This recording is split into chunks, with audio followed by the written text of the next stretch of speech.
Hello guys, this is Push Dustin, and I just have a quick warning for you guys. This was recorded September 10th, 2017. Of course, that means that the Direct was not announced before this was recorded. Due to the bi-weekly nature of this podcast, that's bound to happen at some time. So if you want to hear what we think about the Direct, you can watch the Direct discussion that should be on YouTube or should be coming to YouTube very soon, as well as watch our live stream reactions. I hope you guys enjoy it. Let us know what you think in the comments below.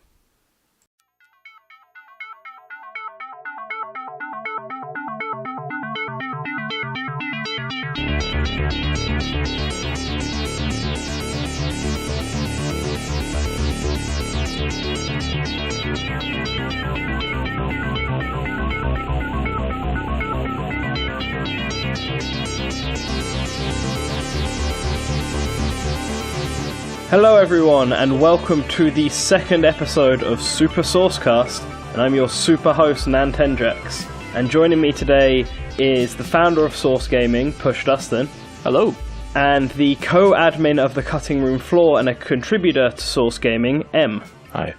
The three of us have come together for this week to discuss all the news that's come out recently, go over some Source Gaming stuff, and just update you with our lives and stuff. So let's start with that. How is everybody doing today? I'm doing pretty well. It's been a busy week. I have Tokyo Game Show coming up pretty soon, and my birthday is next week.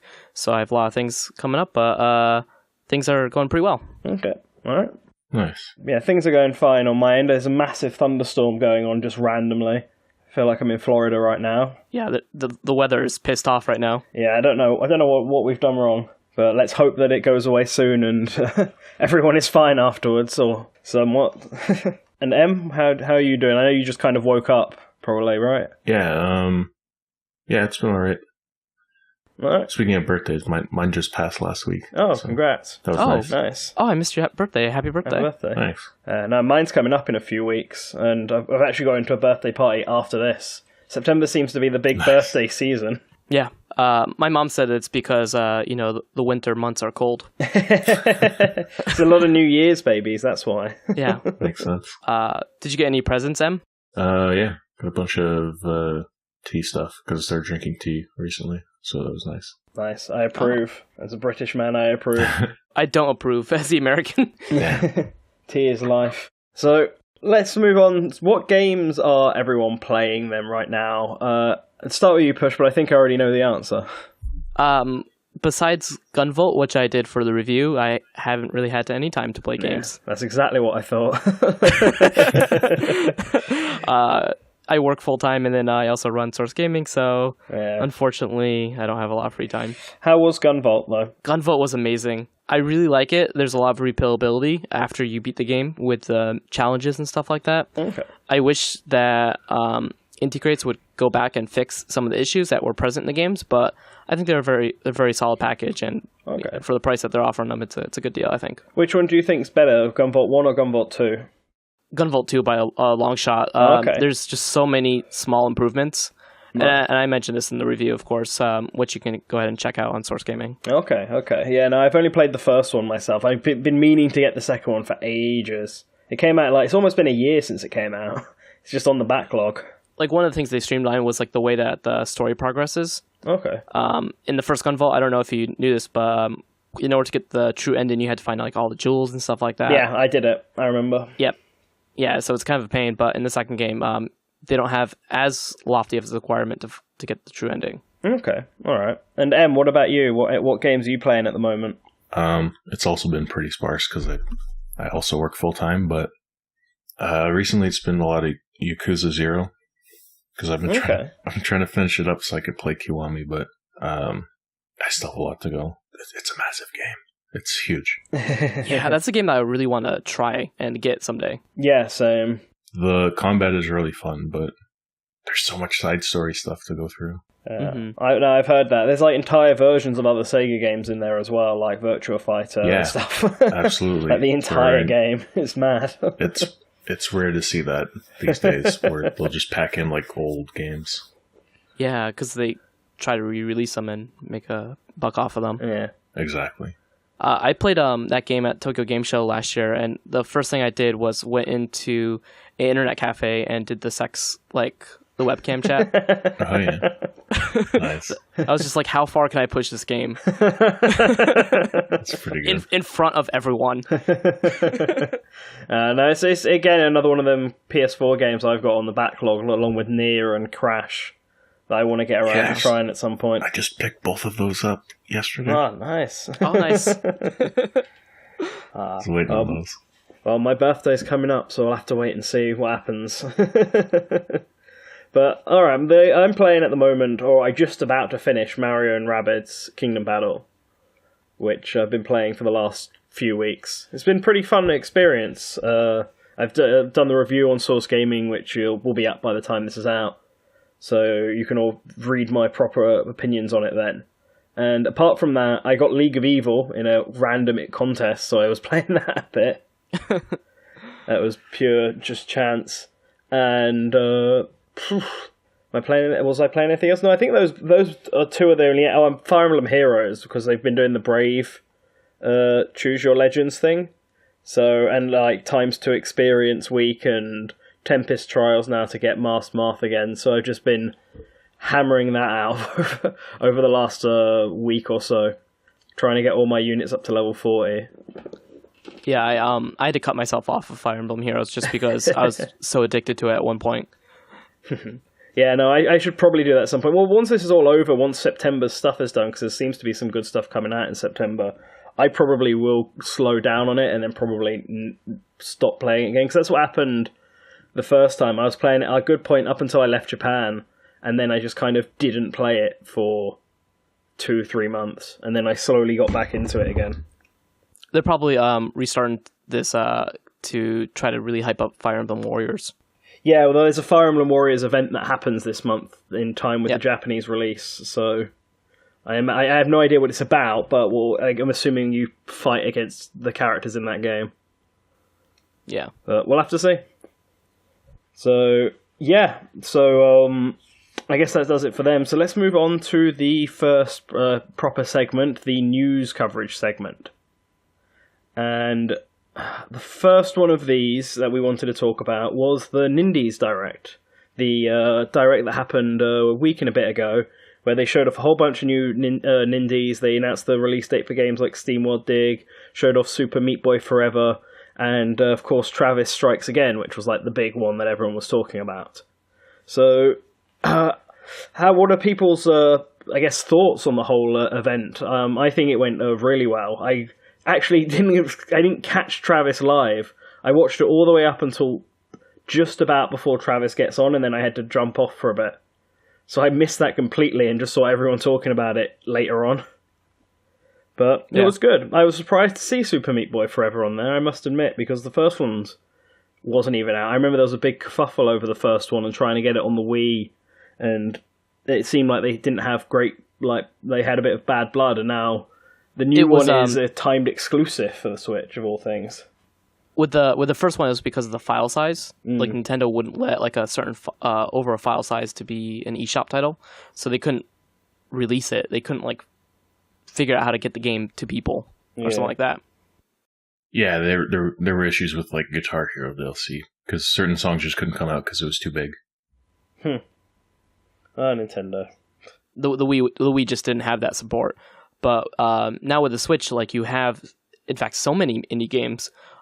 With Source Gaming, we've been trying to review as many as possible in the last couple of weeks, and it's exhausting trying to too many review games. all these games. I know between you, NantenJex, Liquid, and myself, we have our plates full. Yeah, I've got quite a few games coming up in the pipeline to review that we can talk about later on, maybe. But yeah. But what about any other? I know you've been kind of big on Travis Strikes Again push. Yeah. I love the No More Heroes franchise. I love Koichi Suda. I think he's an interesting and fascinating person. I was really honored to have the chance to interview him at Bit Summit, and so I'm really looking forward to Travis Strikes Again, No More Heroes. I actually have a shirt that has that logo on the game. Nice. So that's what all the indie collaboration stuff is going to be there now. It's going to be mostly T-shirts and aesthetic stuffs and all the levels you play are based on games, but not real games. It's a weird I think that makes thing. more sense in the end. It does make more sense in the end, but I wish they kind of explained that. It's been so confusing about what Travis Strikes Again actually is. Because it doesn't seem to be No More Heroes 3, it's a side story, more like No More Heroes Gaiden. And then, it takes place between 2 and 1. Yeah, and then people weren't sure if it would be play like the old No More Heroes games, or if it would play like the indie games it was trying to represent. One person I read thought it was just a compilation of indie games with a like No More Heroes sort of backdrop. They need to kind of... I like that they showed it off, but I think we need to see a bit more and soon. I think the initial press release was not worded the best way. No. And that's where a lot of the confusion came from. Because as soon as the trailer dropped, Nintendo, sent out the press release, and in that press release, it does mention the indie collaborations as part of the big draw for the game. Mm-hmm. But it doesn't explain to what extent they were going to be collaborating. No, and then only through the interviews that Goichi Suda had at PAX that he actually clarified what the collaborations would be. Yeah. Oh, well. What about you? What did you think of the Nindie Direct? I didn't even know that Super Meat Boy was a sequel. I thought that was just a port, like an enhanced port of the original. No, I think they made it very clear to try and say that this isn't, because I think a few people thought that, like it was a director's cut. The baby character's new. Yeah, the baby character is new. Okay. Yeah, I didn't focus on it too much. Travis Strikes Again sort of like sparked my interest in that whole series again, but I really don't want to set up a Wii. I have the Wii and the games original, but I really don't want to set it up. So yeah. I'm looking at what to do specifically as far as that goes, because I never finished the second game. So the second one's definitely the better game of the two. I'd love them to do a Bayonetta type thing where they, re-release the first two games on the Switch and build up towards it. At least the first one, because they released the first one in HD on PS3 in Japan, which is like No More Heroes 1.5 Red something, I think. And Suda was saying that it was like you should get the Wii ones because I guess a different dev ported the PS3 one. Like he didn't personally work on that, so he's like, "Yo, we just go get the Wii versions." I mean, yeah, I that could definitely be the case. It might also be. I think the PS3 version removed the motion controls, unless it was PS Move compatible. Yeah, I think they used the directional input. Yeah, which isn't what the game was designed to use. Which might also be why he's a bit iffy with it. But yeah. I'd love to see them, remake it in HD or release it on the eShop or something. Maybe release it on the Wii U Virtual Console. at least it's made easier to. At least it's easier to access then than what it currently is. Just fix the overworld though. You got to fix the overworld in the first game. Yeah. In the first game, yeah. Holy shit. That's so bad. Well, they fix it in the second game, so. Yeah, but I mean, there's like some points where the car is just clipping, like through the road. No, and like it's like areas where you're going for a mission. Yeah. It's not like out of the way. Yeah, well, no, the overworld wasn't. Like, I think he just wanted you to be able to drive around on Travis's motorbike, but they're just not fun sections, and there's like nothing to do in those sections either. I think he wanted you to feel the city. Yeah, it was really bare though. Yeah, and like you can like run over like the lampposts, and that's about it. Dragon Mark of Death looks amazing. Oh, is that that's the other Inti Creates one? I haven't actually looked a lot on it. It looks like it's in the same sort of style as Gunvolt, but is a RPG, like co-op RPG platforming game. And then there's also Morphe's Law, which is that shooter game where you like take other people's body parts and grow bigger. I didn't really pay attention to that one, I'll be honest. That one didn't strike me as being interesting as the others. It's so out there for me. It's a bit like Cubivore, it sounds like. Yeah. Cubivore is like a fever dream. Well, I mean, I like to see unusual ideas and stuff be represented here on the Switch, and it's definitely something I might try out, but at this point in time, I couldn't remember really anything apart from Super Meat Boy Travis and SteamWorld Dig 2 that also really stood out to me. The Yono, the elephant? Oh, actually, yeah, you're right. Yono, the weird Zelda type game where you play as an elephant. That was That wasn't as random to me as I'd expect. It's kind of like exactly what I expect from an indie game. Plays like a classic game, but in just a completely bizarre and weird setting, like the fact that you're an elephant. It looks really cute. It does. That's true. It's true. Any other games you want to talk about then before I move it on?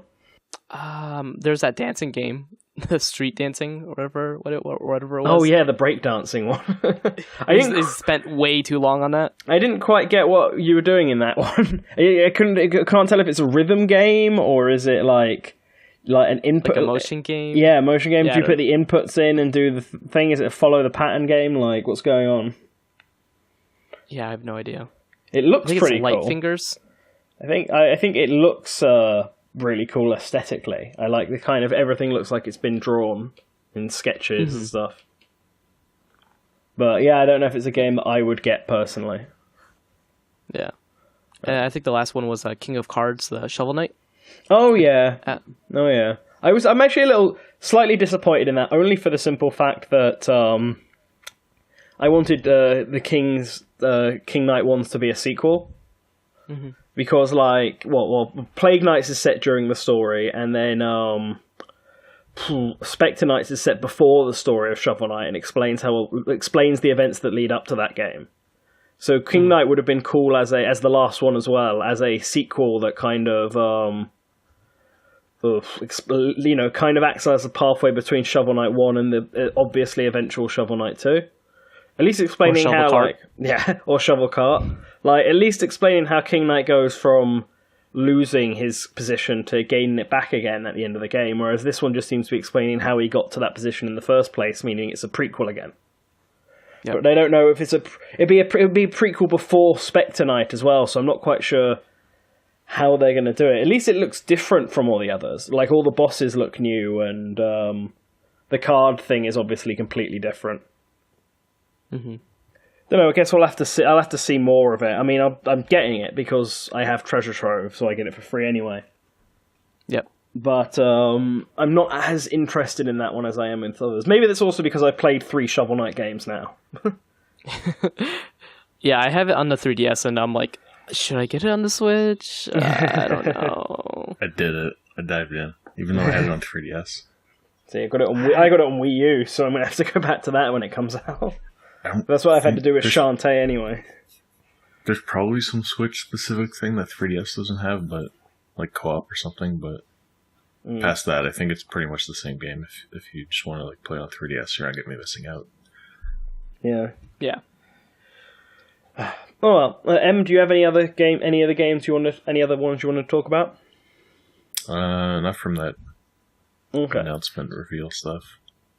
Okay, well, let's move on to the next news segment, and that was an interview done with the Rolling Stones magazine and website with Jordan Armaro, a French game designer who used to work with Kojima on Metal Gear Solid, then he worked in Capcom on Resident Evil 7, and now he works at Nintendo, and has recently worked on Splatoon 2. And this has come out, and it's caused a bit of a stir on the internet with one particular comment he makes about how...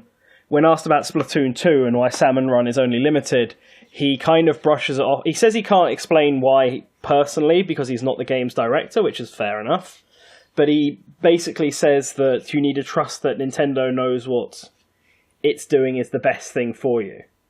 Which is a kind of a statement that's caused people to be like, what?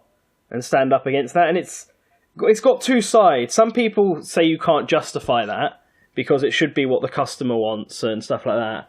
On the other side, I'd say this is how Nintendo has been since the very beginning. And by doing this is how we've gotten certain, classic games. By doing something out of the mold and setting stuff up in certain ways that people actually play it and be like, actually, this is really good. I mean, a good example with Smash Brothers is that nobody knew that they wanted Wii Fit Trainer in Smash 4. No one asked for her, no one expected her, and then she came, and actually people really like her. And it was a really big surprise, and people were like, oh, it's, something I didn't know I wanted. And so I kind of get this stance that Nintendo's going for there, as the big retro designer, but what do you guys think? Yeah, Nintendo's pretty good about figuring out what people want, so I trust their judgment. The Switch, they tried to get it right with the Wii U. It didn't really work out, but they had pretty much the idea there. They know what they're doing, so I trust them. Everybody else probably should. All right, Push. I don't like this at all. What's surprise? With Splatoon, that was one of my biggest issues, was not being able to. Obviously, like Splatfests are supposed to be designed for like an event like thing, and people have like a whole culture around that, and that's wonderful. But it sucks if you can't make it. Like, I work on Saturdays, I cannot participate in any Splatfest basically, or if I can, it's like for like an hour. And then with Salmon Run, like, it depending on what game you have, like what region you have, it's like the Splatfest. Like that's the time that you can play. So if you have like the American version, then you can play for times in America. But if you have the Japanese version, you can play times in Japan. And I don't know, it just doesn't make any sense. Why not just keep the mode open so that anyone can play at any time? It's obviously one of the biggest highlights of Splatoon 2, but you can't access it all the time. And so, like, if you get Splatoon 2 and you can't play it, it sucks because, like, what are the time limits like for Salmon Run? It's like, I think it's like 4 hours a day or something like that. Maybe. I think NantenJex, do you know? I don't have the game, but I think I remember it being it's in 2 slots. So like 4 hours in the morning, 4 hours in the afternoon. So I think something like you can play it between 10 and 2, and then there's like a 2-hour gap, and you can play it between 4 and 8, something like that. Okay, so I think the biggest factor here is probably they're probably doing this for, like, so they can upkeep servers in the downtime. Yeah, I think that like, is one of the reasons. They're probably not doing it to hinder anybody or create some sort of like artificial like, oh, get hyped for this certain time you can play, and like they're not doing it so much to like keep activity or keep interest artificially. I'm pretty sure it's just mostly for maintenance. I think it can't be that, because like you have other games like Smash that have servers on all the time. Could you imagine only being able to play Smash for 8 hours a day? Like, people would be pissed. Yeah, there's also just regular Splatoon like matches online. You can play whenever you want. So things might be different for Switch though. I have no idea how it works. Well, no, I mean in Splatoon 2, regular matches have no time limit. It's just Salmon Run that does. So, I mean, like, the maps, they rotate, like, every 2 hours. So, like, if you hate the map, you are stuck playing on that map. And I just hate so many of the design choices in Splatoon. I'm just trying to think of, like, a logical reason for them to do that. Because for the Splatfest, it makes sense to do the time. Yeah, for the Splatfest, I can understand. Like, most of the time I can't participate in it, but oh well.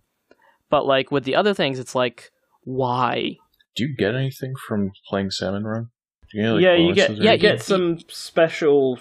I can't remember. I don't know exactly what it is. You get stuff that's different that you can't get in any other mode in Salmon Run, and you also get money. Yeah, like but I don't know what that stuff is. You do. Is it equipment?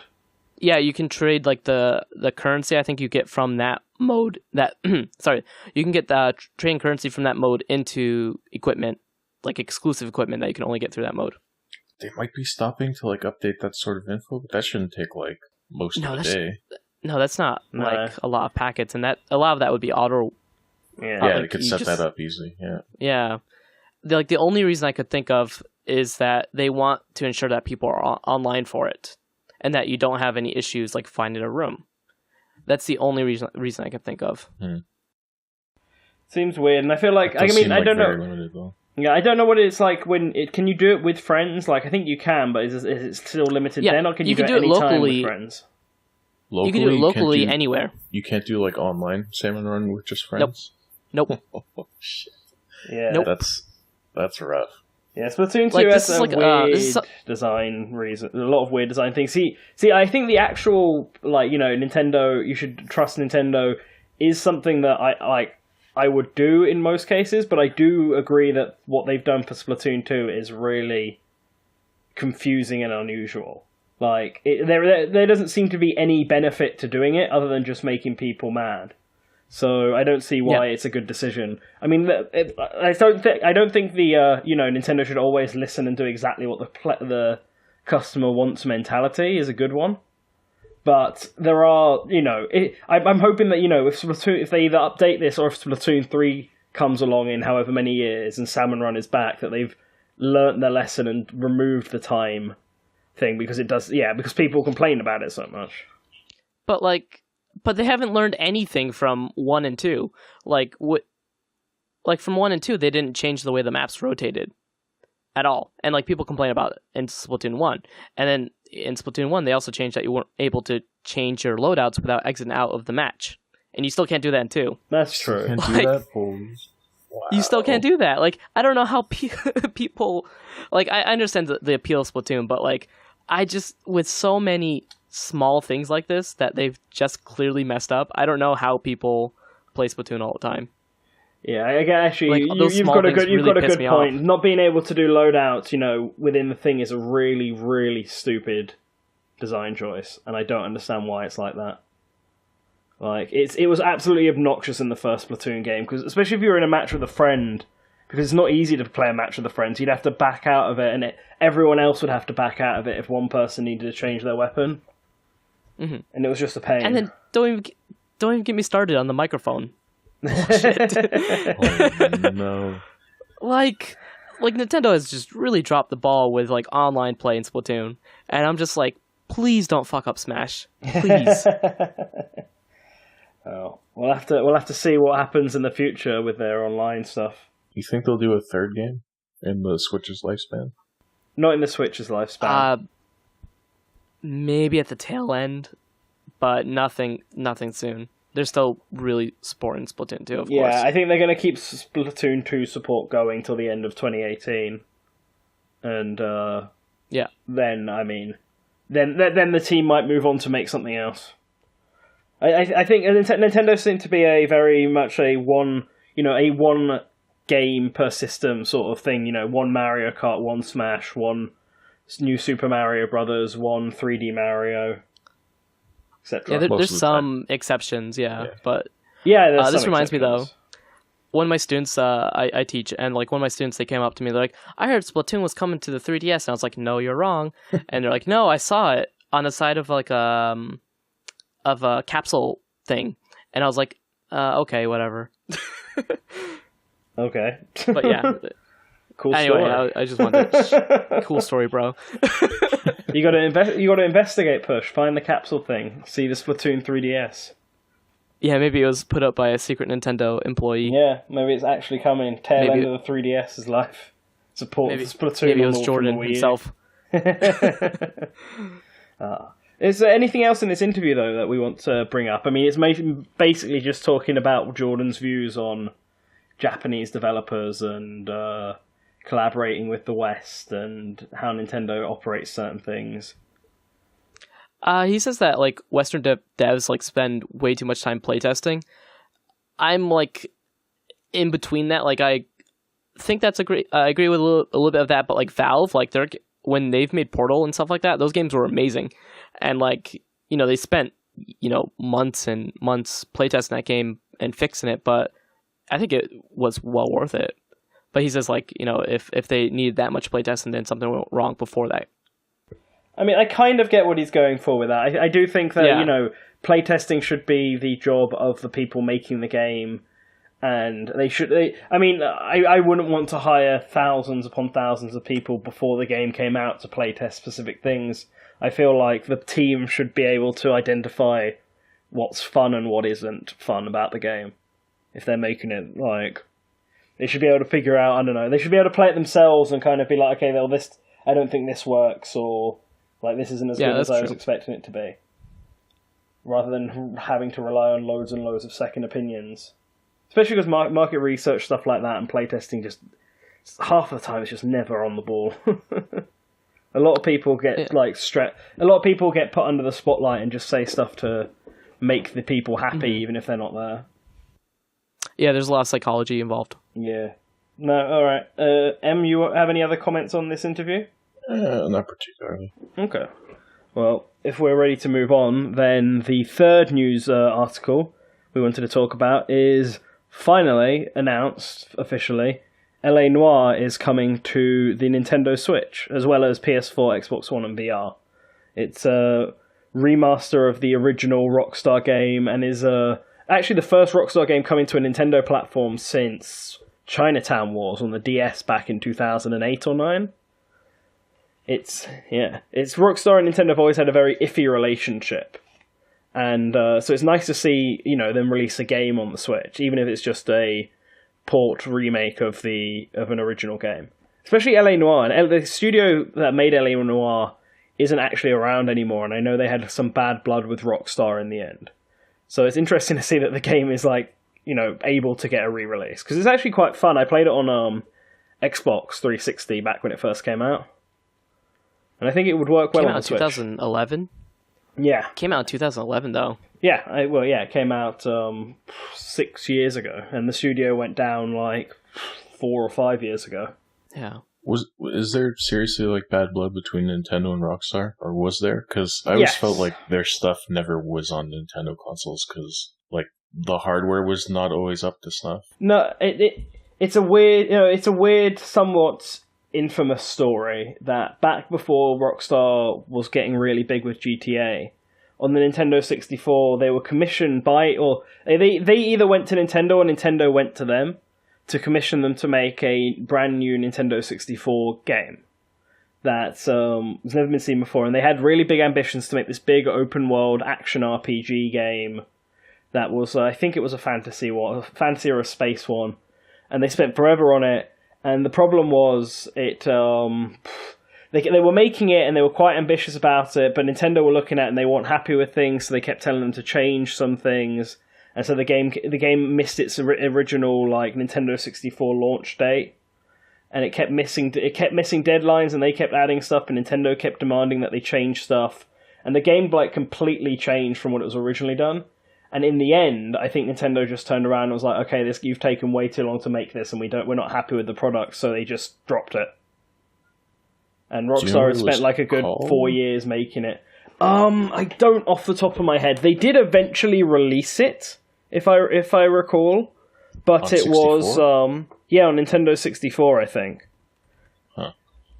But it wasn't very good, I don't think, in the end. Or it was unfinished. They were going by Rockstar at that point, right? Maybe. Not a different name. Okay.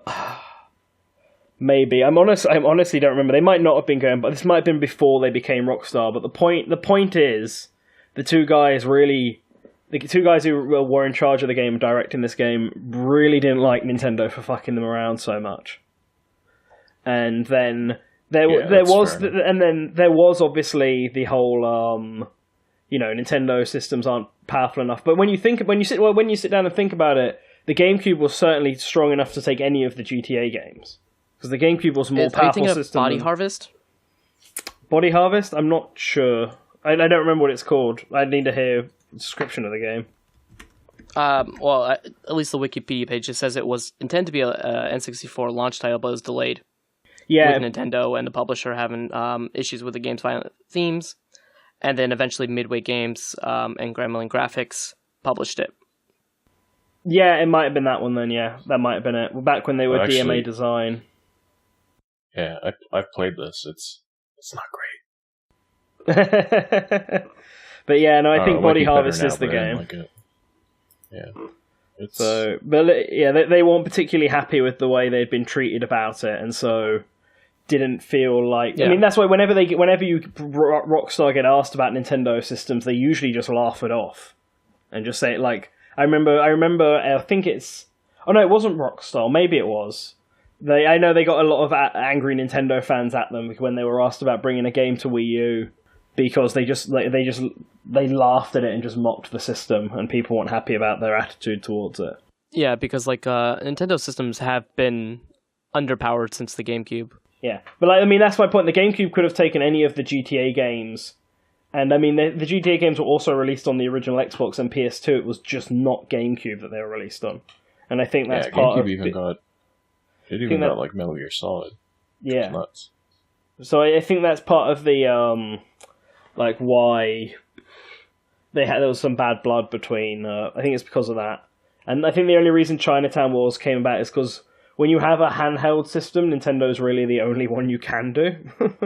Hence why Rare was still releasing handheld games even after Microsoft bought them. DS got huge. Yeah, so there was like actual money reasons to try and release a GTA on there. Mm-hmm. But oh well, like that's my point. It's nice to see that it's turned around. And if LA Noire does do well, maybe they will consider porting some of their other games over. I mean, I don't know if GTA 5. I mean, technically it can run on the Switch because it can run on the Xbox 360 and PS3. Mm-hmm. It's just a huge game. And so I can't see them being able to fit it on a cartridge, which means that they're going to have to either be really expensive or it'll be just download only. It'll be like, that NBA game where you buy the game physically, but it's just a mandatory download. But, I mean, which would be really annoying. Yeah, but GTA on the Switch would be pretty cool. I probably wouldn't get it, but I think there are people out there who would. I would get Grand Theft Auto 5. I like the Grand Theft Auto series, but I'm also like a big Nintendo fanboy, so I actually don't have a PlayStation 4 or Xbox or PlayStation 3 or even... See, I've got plenty of Grand Theft Auto games, but I've never been huge on the series. I think I have 5 somewhere, I've just never played it. I think my brother bought it. I actually like going through the story. Like, I went through all of 4, and yeah. Well, 4 was the only one I think I finished. I did like San Andreas, I'll say that, and I did like parts of Vice City, but I think part of that was because you could put cheats and just do really absurd stuff on it, which is kind of what I guess Saints Row became instead. Yeah. Saints Row was crazy. But, I'm glad that LA Noire is coming to the Switch, especially, it was rumoured, almost a year ago now? There was a rumor. Half a year, I think. Half a year. I just remember hearing for a long time that, there's going to be a port of LA Noire. There's going to be a port of LA Noire, and it's coming to the Switch. And Liam Robertson reported on it. Nice. Yeah, I don't think he was the first person to make. I know he talked about it. He made a video on it, but I don't know if he was the first. I don't think he was the first. No, I think it was someone on NeoGAF. Apparently, it's going to be $50. Yeah, it's going to be like $10 more. $10 more on Switch, and that's because of cartridge costs and stuff. Oh, so it's actually going to be $40. Interesting. Yeah, it's just one of them. It's Nintendo's weird habit for prices. See, because they have to use cartridges now, and cartridges actually aren't cheaper than discs, and contrary to popular belief at the beginning. So games cost more when you have big size games like that to bake cartridges for, but Nintendo won't allow you to release the game for cheaper digitally. So that's so dumb. Yeah. Because they don't want people to flock to digital and kill physical releases. So they have to be evenly matched, which means that if you have to charge an extra $10 for the game in order to make it physical, in order to have it go physical, the digital has to match. The only way you can counter this is if the physical version is actually like a special edition, in which case it's counted as something different. That's what Rime has done. The Rime physical edition is only special edition, so they could charge the $50 for it, whereas the digital version is actually something like 20-something, I think. That's pretty smart. And I think Nicalis did the same thing with Cave Story Plus, but I'm not sure about that. I think the physical version costs about $30 to $40 as well, but on the shop it's like $25, which is still too expensive for Cave Story, as much as I love that game. But they did the same thing, and I guess Rockstar just aren't bothered about doing that for LA Noire. I guess they don't want to release a special edition exclusively on the Switch. For the Switch mode, the Switch game does have some unique stuff, like the Joy-Con mode, and it will have touchscreen. Okay. That's I didn't know how it would have touchscreen. That's probably quite useful for LA Noire. Yeah. So I mean, there is some enhancements for the Nintendo Switch version. Yeah. Well, I do want it to do well. I already own it, the original, and I don't tend to buy HD remakes unless I really think there's been a significant change. So I probably won't get LA Noire. But if people out there haven't played it and have a Switch, I would recommend picking it up. because it's a very fun detective game. Okay, well then the next article is very different. Recently Nintendo lost a lawsuit for the Wii's motion controls and were ordered to ridiculous. pay $10 million to the patent holders. I'm surprised this lawsuit's still going on. Like, because I remember when they first sued them, and Nintendo gets sued all the time for stuff, and sometimes they have to do backdoor deals with them, and sometimes Nintendo just win out because anyone can patent anything at any point in time and then claim that someone stole it. Yep. Like, and do you see what they lost to? It was all like something. Is the accelerometer something? Yeah, but it was for like a healthcare company. Oh yeah, like, the company is iLife. Yeah, they would use the system for like medical monitors to detect sudden movements, like people falling down and stuff like that. And so, do you think like people falling down and the Wii controller are the same technology, or like they're the same like the Wii controller infringed on that device? It's just ridiculous. No, it's a completely different purpose. Yeah, it's weird. It's because I think video games and just technology and stuff are all listed under the same thing in patents. So it's like they can have they've got a patent on the technology of this type of motion controlling. Like, essentially what it is there's the accelerometer that figures out whether you've fallen onto the ground. If you drop a Wii remote, the accelerometer in the Wii remote can detect how, that the Wii remote is falling. And that's what they're suing them over. And it's... Yeah. It's weird. But I'm surprised that like I said, it's still going on, because originally when they did it, the Wii was still out. It was still being sold. Mm-hmm. And they wanted like money for all... They like wanted Nintendo to give them money for every Wii unit that got sold with the Wii remotes and stuff. $4 for every Wii unit. Which would have given them roughly $144 million in the end. Yeah. You know what, though? Nintendo can afford to pay out $10 million because the Wii sold like crazy. Oh, yeah.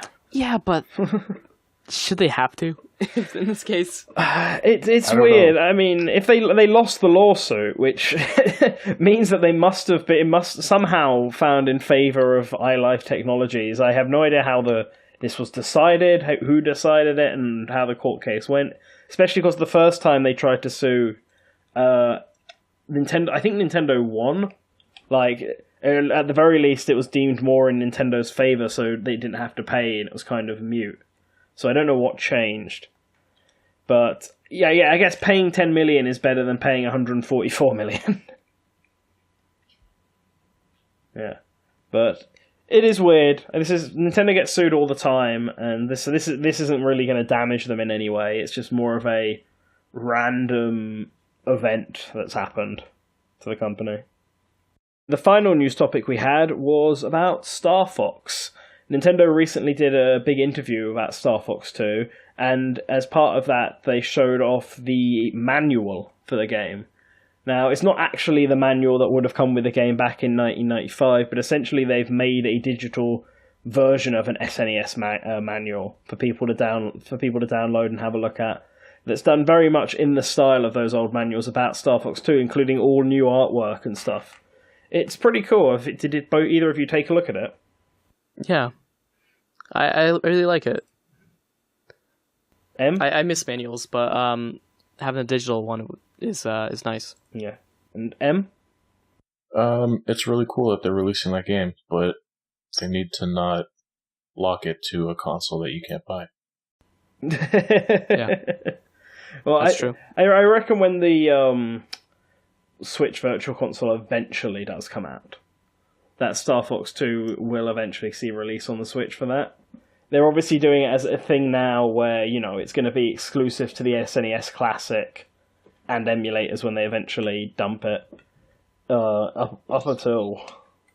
I'm just worried that we won't get the Virtual Console at all, and that Nintendo will just continue to release these like mini consoles.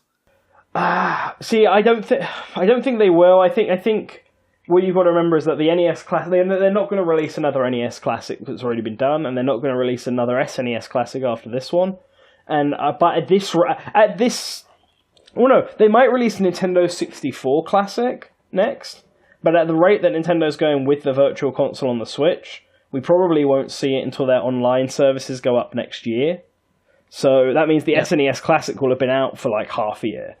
And when the Virtual Console launches, it probably won't have Nintendo 64 games.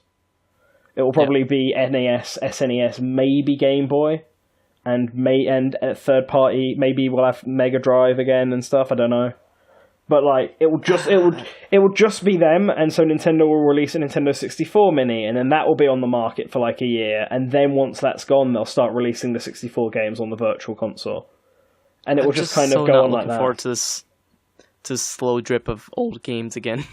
No, nobody is, and it's I would hope that they kind of release them in massive bulks instead, but I don't trust them to. So we'll just have to wait and see. I just want to hear something about it. With how many indie games are coming out for the Switch, it does not make any sense to like have a slow drip for Virtual Console games. No, it doesn't. Because, like, I can understand with, like, the Wii and the Wii U, like, they didn't have that much third-party support. And so you kind of needed those releases to, like, make sure that Nintendo fans were happy every week.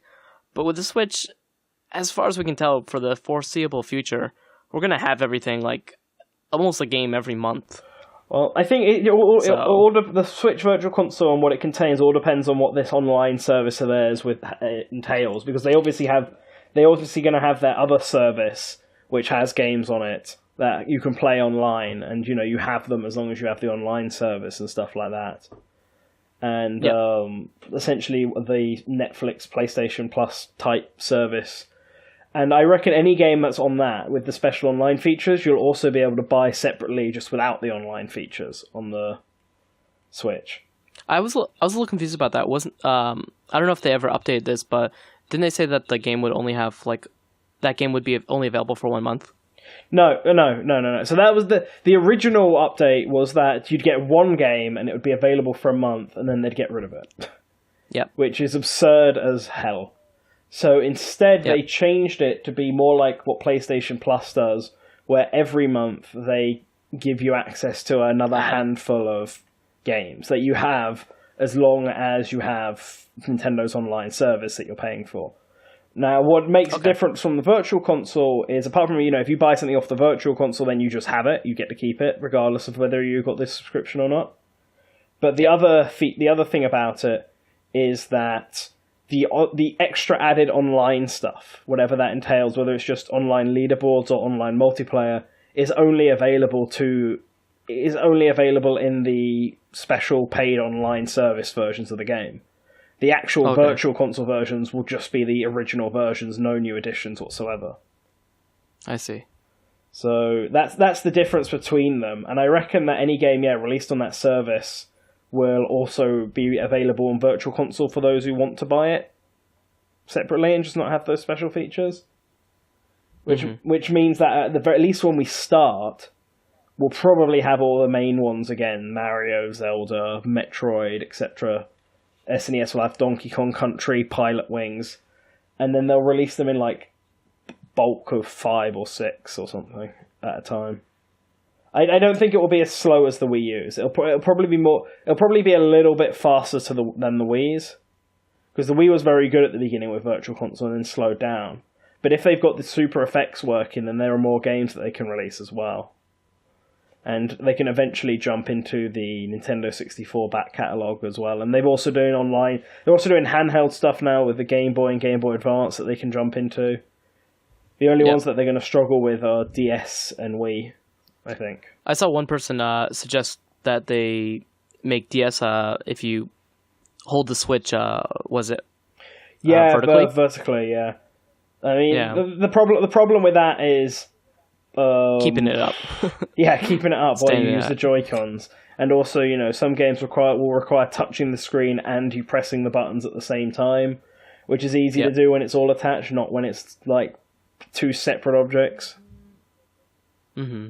So, but anyway, back to the. Sorry, what's the problem with Wii? Is it the lack of buttons on the Joy-Con, or is it? Yeah, I don't know how well the Joy-Cons seem to work as pointers or motion controls. Some games like World of Goo have tried doing it, but I hear it's not very reliable. I thought World of Goo was good at it. I haven't played it myself, but I heard it was good. I don't know. The only person I've heard say it was good was Dan, and that was it. I think everyone else I've heard seems to think it's not that great. I mean, if they can fix that, then yeah, all right, maybe we could get Wii Virtual Console games. So it would just be DS and 3DS stuff, but I don't know. I need more games to come out and prove to me they can work with it. And also the lack of HD Rumble. Or not HD Rumble, I'm sorry, the analog triggers. Is hard for GameCube, yeah. Right, yeah. But anyway, Star Fox 2. We sidetracked a bit there. But no, the manual looks really nice. So I like that they've finally given character descriptions to Miyu and Faye.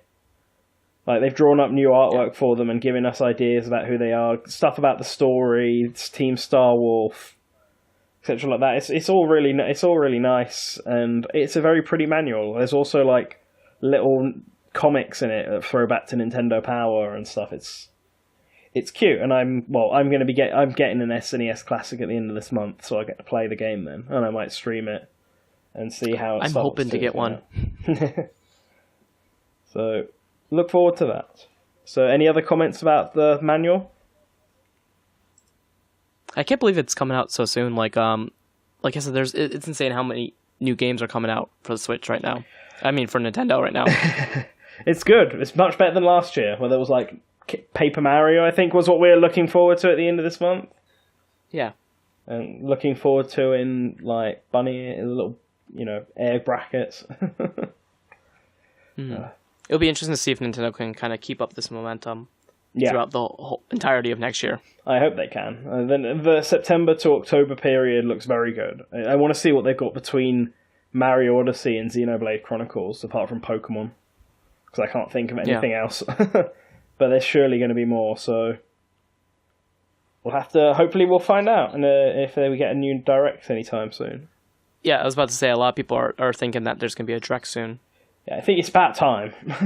And the 13th of September, 13th of September is Mario's birthday, if I can recall correctly, so it wouldn't surprise me if Nintendo did something then. Oh, then it would be a good time to talk about Mario Odyssey a little bit more as well. Yeah, we'll definitely find out stuff about Mario Odyssey soon. So, because that comes out very soon. Yeah, a month and a bit away, finally. Yeah. Anyway, so let's move on from the news segment of this and talk about the Source Gaming stuff that's been happening recently. Woo-hoo. So we've picked out just a couple of articles and stuff that we are going to talk about. And the first of these is an article by a new writer of ours called Tony, who wrote about the evolution of the Legend of Zelda franchise. This is just part 1, part 2... Oh, it's part. It's out. It's out. By the time this is out, will be out. So you can check through them. Yeah, it's coming out today, I think, as we record this. So so it looks at what every game started, what was big about it, and what it added to the series, how the series changed over time. It's definitely a very good article for a first article. He likes making very long formed articles, and I think it's worth sitting down and having a good read. Push, you're a big Zelda fan, so what did you think of the article? I thought it was a good summary of each game and good overall. Tony has a good sense of where the series has been and where it's heading, so I was really happy that he wrote it. Yeah. And Em, did you get a chance to read the article? Not yet, but I'm sure he did a great job. Yeah. Yeah, he did. I think it's I think a lot of the stuff, especially explaining how it went from the original game and how it's evolved and how the 3D formulas and stuff changed things. I know he has quite a strong opinion on the way 3D Zelda became before Breath of the Wild. And so he's obsessed with Breath of the Wild. Yeah, he loves Breath of the Wild. It's a true return to form. And I know he has his own theories and stuff about where it takes place in the timeline. Yeah, he bet he did a really long post originally for NeoGAF explaining his whole thought process behind that. Yeah, that's one of the pieces that he submitted to apply for the position on Source Gaming. Yep, I remember. I've read that piece because I've got my own theory on where it's in the timeline, and that will eventually come out eventually when waiting for the DLC to release, just to make sure that nothing. Yeah, just to make sure that nothing contradicts anything in that. So, you don't agree with Tony? I don't. But Tony's idea was definitely what I originally thought was the view for Breath of the Wild, but I've since come about on something different. Something that I think makes a little bit more sense. You gotta go tell MatPat, because MatPat and Tony have similar ideas. Well, I was talking to him about that because I saw MatPat's video and I was like, oh god, I hope he's not done what my theory is. And I watched over it and it was like to the T exactly what my original video that I was originally going to release back in June was all about. It was like the exact same theory with all the exact same evidence. So I'm glad I didn't release that, and I'm glad I changed it and realized that a better way. You could have out MatPat. MatPat. Yeah. I could. Yeah, you're right. But now I can challenge him and present a different theory, and see what one people prefer. But one that goes back to the source. Exactly. So that's that for the Zelda one. I think go read it. We'll link it somewhere if we can. And the next article we want to talk about was unused data for Smash for Wii U. That was found for Fire Emblem's great tactician from Awakening, Robin.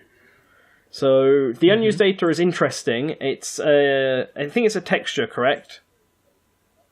There's two pieces of data. There's one texture and then one sound file. Okay. I didn't know about the sound file. You should watch the video. I did watch the video. I don't remember a sound file being mentioned. I know that what the texture is a picture of a tome with the Fire Emblem's E for equipped symbol on it, and then Japanese writing next to the tome and a number. And the people have identified the tome as the Elwyn tome, and it's a unique graphic. It's not from any of the other Fire Emblem games. And it says Elwyn in Japanese. It says Elwyn in Japanese, okay. I wasn't sure if it did, or if it just said something, or if people just identified it from the colour and stuff. But, what it is essentially, what the theory is behind it, is that because Robin's tomes are all based on, a certain amount of uses, and the way that this texture looks is like in Fire Emblem, where you look through your items and it's got the tome and the name and the number signifying the uses, that it would appear somewhere, either in the UI or when Robin does an attack, letting the player know what tome was used and how many more spells of that tome they have. So presumably we can theorize that maybe there was one also for Elfire and Elthor and Nosferatu. And they got removed, but Elwyn was just accidentally left in.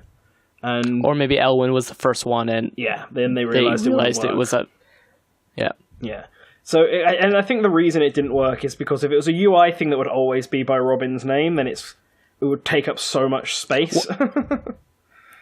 Well, one thing I do want to quickly mention is that it was found by Jetfire77. Okay, was not found by myself. Yes, we reported on it, but it was found by someone else.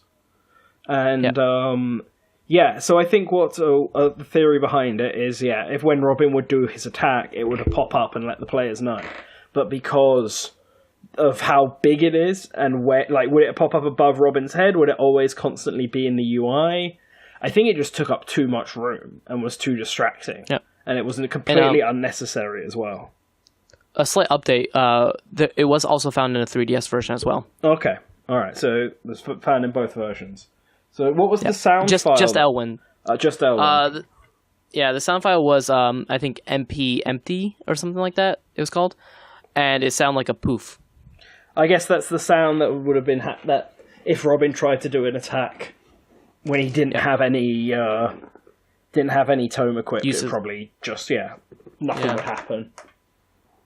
Yeah, and I think one thing that has been mentioned in the comments of the video is that Elwyn, Robin's Elwyn in Fire Emblem Awakening has 35 uses, just like the number suggests. Okay, that's just like the graphic. Me.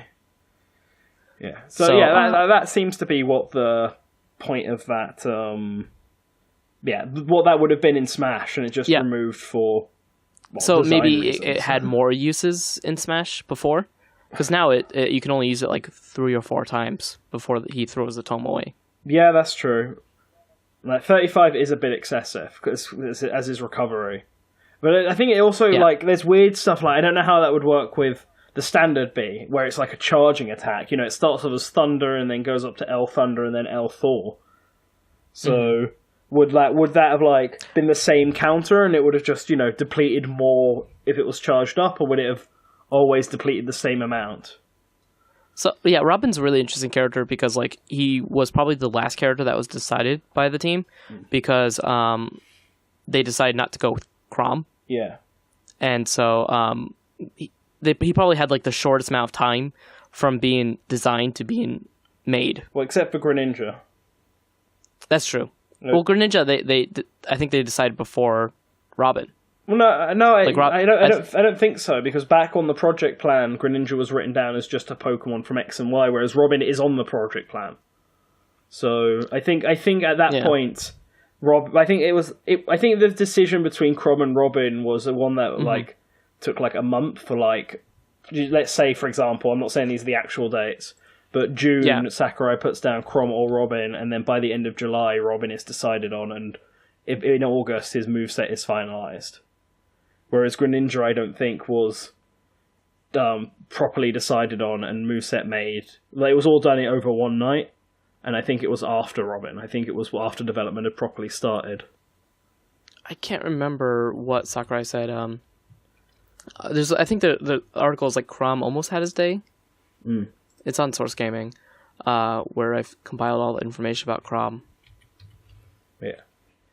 Well, as someone who works on the cutting room floor, what are your thoughts about unused data being found, like even now, for Smash for Wii U? Absolutely not uncommon. There's all sorts of stuff being found like all the time. Like I just found like a really significant thing in a game that was released like almost 2 decades ago. Oh really? You can say what game? Yeah, it's a really long title. It's called Devil Summoner Raidu Kuzunoha. It's for PlayStation 2. Yeah. One of those Atlas games. They had prototyped a 3D model for a character that's never been in a 3D game before. And he's just like sitting in this game. Oh, okay. And so it's just an unused model for an older there was character. The classic version that like has his colors and everything that made it like easy to identify who was. And then there was also a duplicate where he was like recolored, and then they gave him knives and guns. Of course. So that was interesting.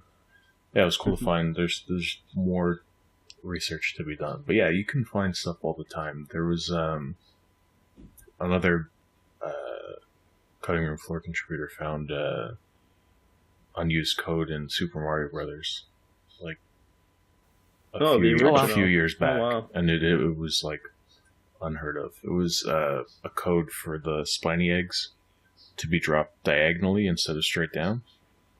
Oh, okay.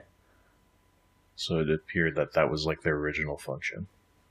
That would make more sense. Make them more deadly. Yeah, much harder to avoid. Yeah.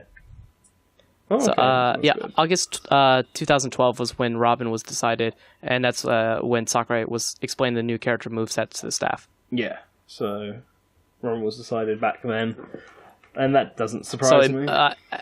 I think Greninja was around the same time, but it's hard to say one or the other was first.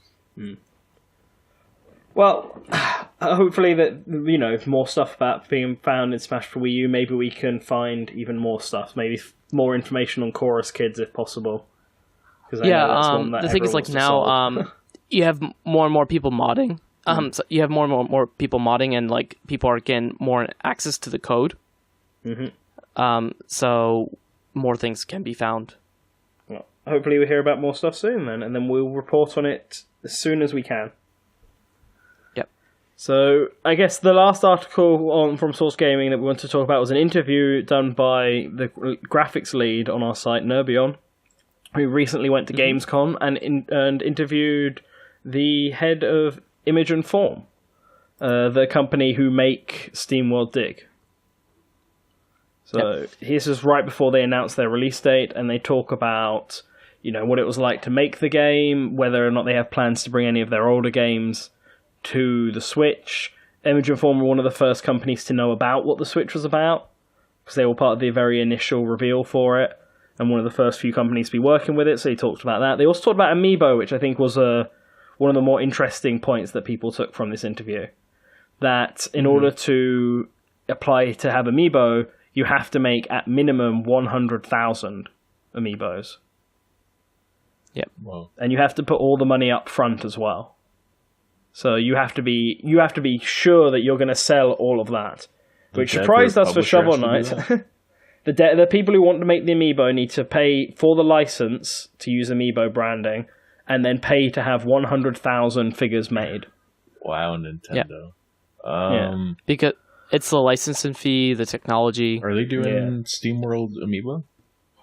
No, well, they wanted to. They decided. talked about it because of what happened in with Shovel Knight, which was funny after this interview came out, and then they announced 3 more Shovel Knight Amiibo. Yeah, I was going to say. And it was like, what?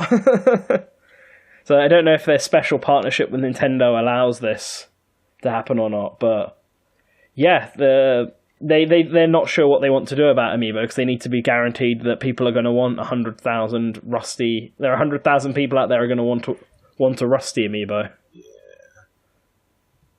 So, which is a shame, because it does kind of put a hamper on other potential indie Amiibos. Other companies have, expressed interest in making it. Yeah, like maybe they could and also lower that bar for indies. Also, minor characters from Nintendo. Yeah, all that Animal Crossing stuff is always on clearance now. Yep, because there's so many of them. Nobody wants the Nooklings. Who wants a Nookling? $3, it's still on the shelf. Yeah, that's right. I'm surprised they made so many Animal Crossing ones now. I wonder if that's biting into them a bit. I can't imagine they sold all them. Yeah, once they release the Switch version of Animal Crossing, maybe they can justify it more, but right now they can't justify it, I think. It better be brand new and really good for how long it's taking. I better use all the Amiibo and not just the cards. I'm annoyed at how little support the villager for Smash gets in the Animal Crossing games of all things. Sure. It's just a statue, I think, in both Amiibo Festival and Happy Home Designer. You just get the statue. And that's it. Oh well. Yeah, so was there anything else about this interview that you wanted to bring up? Anything interesting that you wanted to highlight?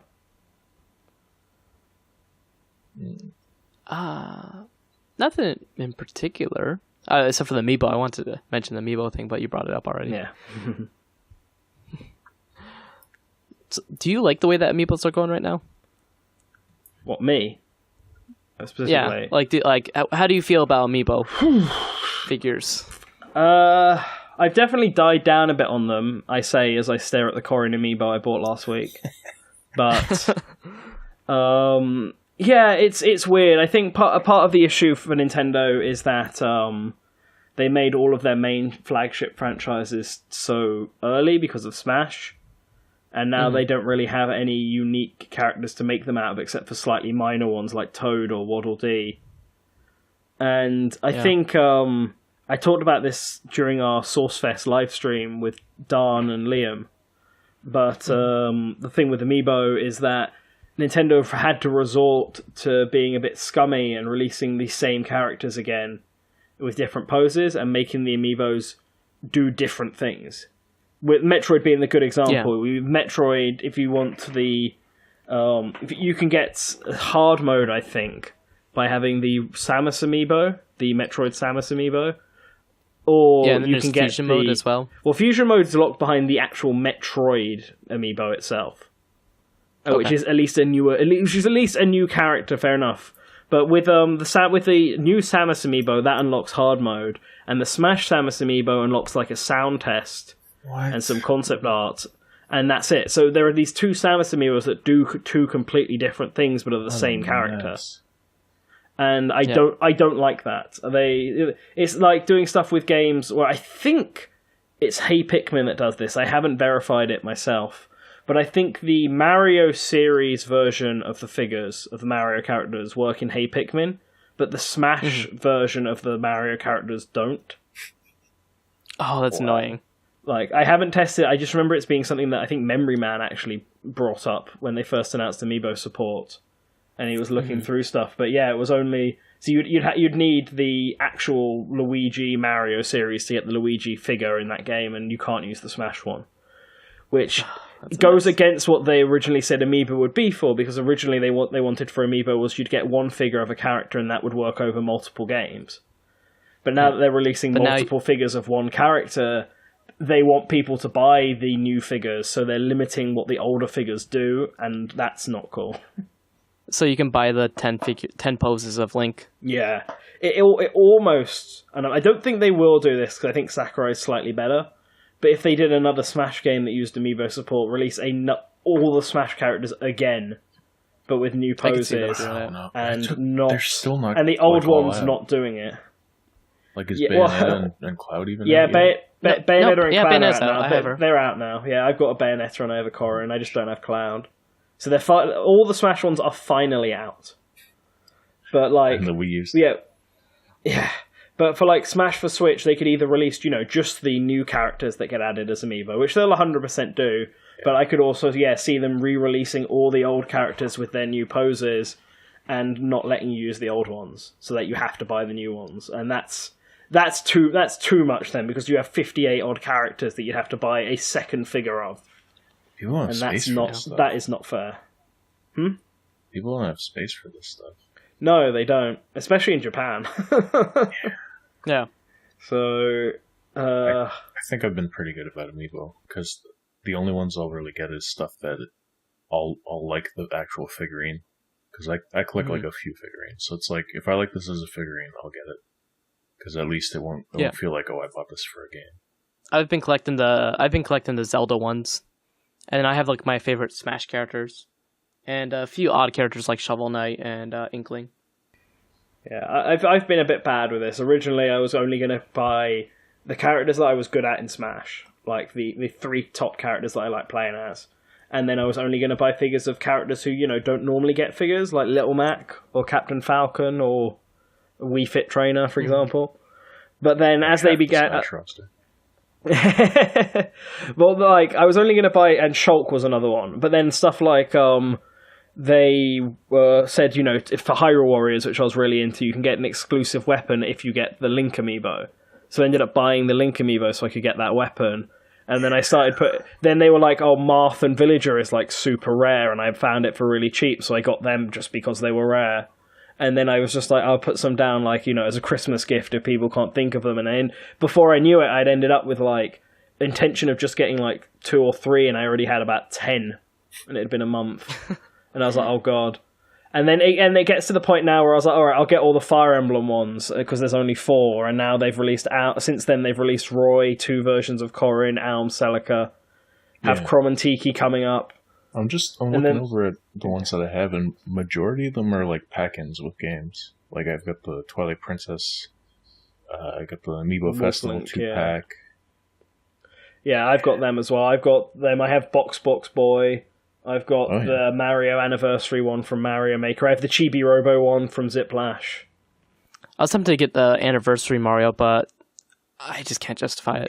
See, I like the 8-bit Anniversary one, and that was before I was going a bit crazy on them. I haven't got the recolored, modern colored version, because I think it looks ugly, and I didn't want to get the Link one because I couldn't justify that. Yeah. So I got 2 of the Link ones because Neurobion sent me one. Nice. I know. I still... Have you still got it? Because I bought one for myself. Yeah. I've thought about selling it just because the price in Japan is like $80 for that now. Yeah. The price for the Zelda amiibo are insane. See, I wish I had the only 2 spare amiibo I've got is a spare blue Yarn Yoshi that a friend gave me, that I was originally going to give for a gift and then didn't in the end. And the only other one is I accidentally, a while back, when Amiibo were much crazy. when Amiibo were much harder to get along, and when I came back from Japan the first time, Nintendo UK restocked all their Amiibo, including ones like Rosalina, which were, super, super rare back in the day. So I ended up buying Rosalina Olimar, who had just come out, and Ness, who was also rare, from their store. But the store glitched out and bought me double of them. So I ended up with 2 Nesses, 2 Rosalinas, and 2 Olimars. And while Rosalina was rare enough that I managed, sell her, and Ness was rare enough that I could trade him in at a shop for the same price that I bought him. So I got my money back for both of them. Olimar just was never rare. Like, as soon as I had bought him, it was already people selling him for like, buying him for like £5 second hand. So I just have this Olimar amiibo that sits in a box in my shelf, which I have no idea what to do with. I contemplated customizing it to make my own Alpha amiibo, but I have no idea how I would even go about doing that, and whether it would be financially viable to do.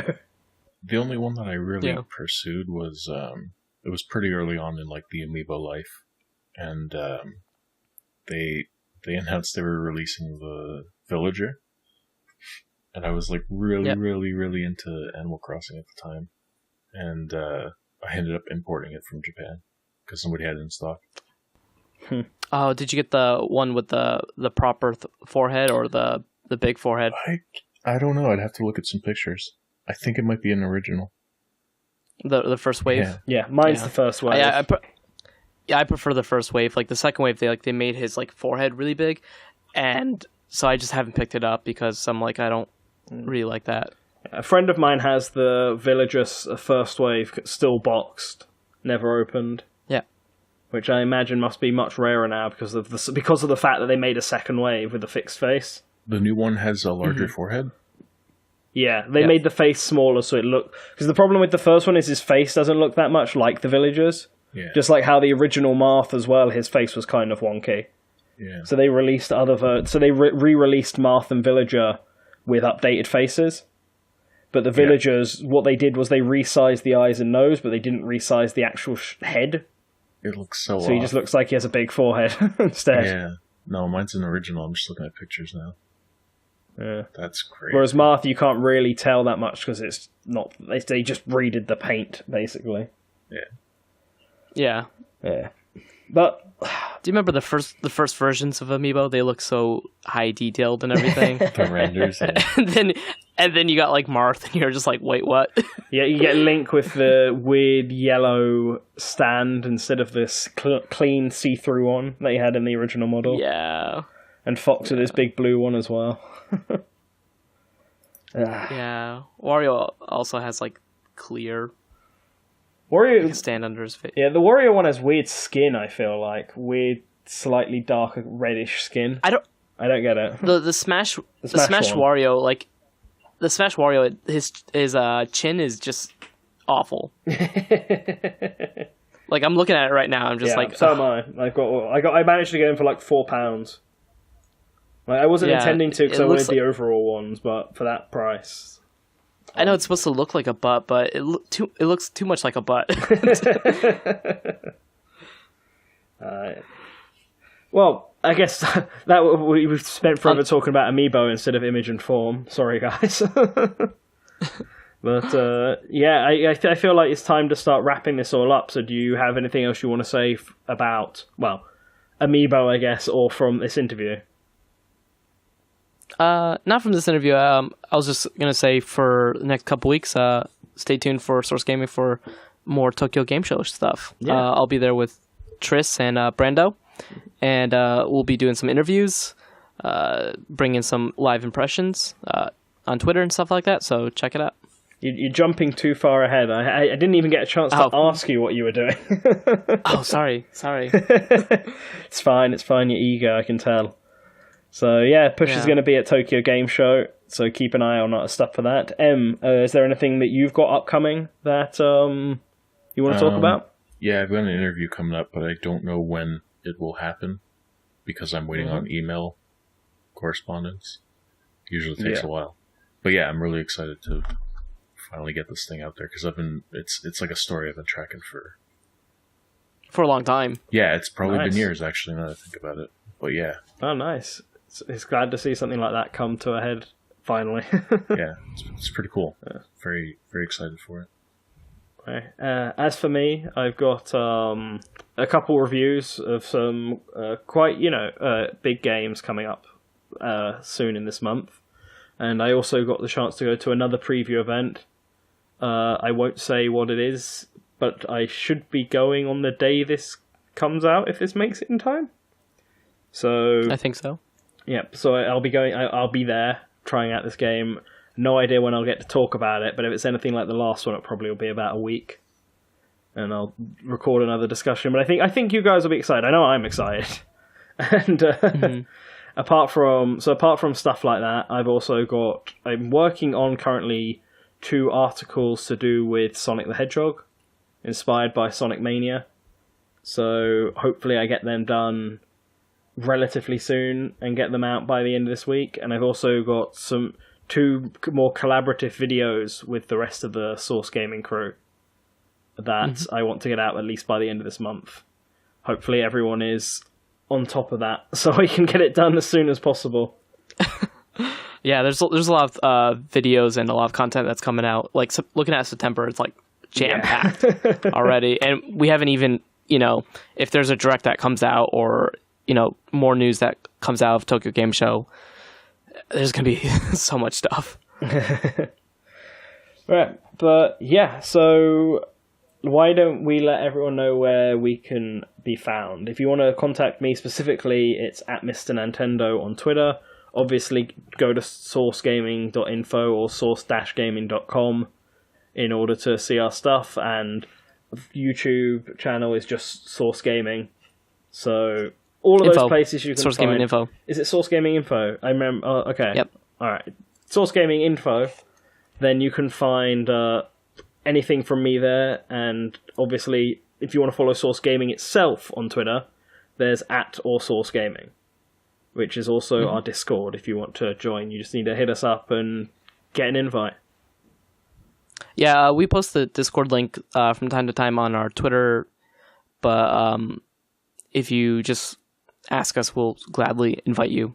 There's a lot of people that regularly talk in them, and I think it's a pretty welcoming community. Yeah, no, we're not a trash community like some of the ones that you get. Like, everyone's much more homely, and people are up for a debate, and people like to discuss stuff civilly. Like, you don't want to be attacked or get harassed, then you come to ours. Don't be a jerk. Yeah. But, Push, where can people find you? Just search Push Dustin on Google, and you can find me. I have my DMs open if you want to message me directly. If you want to ask any questions, I'm happy to answer them. And M? On Twitter, you can find me at otherm. M spelled EHM. That's pretty much it. That's where I spend a lot of time. Alright. Yeah, Twitter is such a great time waste. Time killer. Yeah, it's sometimes it's not good, because sometimes you need to get some work done and you realise you spent an hour on Twitter. Yep. But yeah, let us know what you thought about this episode of Super SourceCast in the comments below, or wherever they are on. It depends where you're listening to us on, doesn't it? But you can always let us know on Twitter or Discord what your thoughts were, and if we have anything that you want us to improve on, then tell us. We're always open to criticism. And if you have any specific topics you want us to cover next time as well, then make sure you let us know. I think the next episode, if all goes according to Geikaku, it will be on the 26th. Yes. Of September. The day after my birthday. Yeah. So, we've got to make sure we make that on time. Alright guys, well. As a birthday present. And hope you enjoyed, and we'll catch you next time. See ya.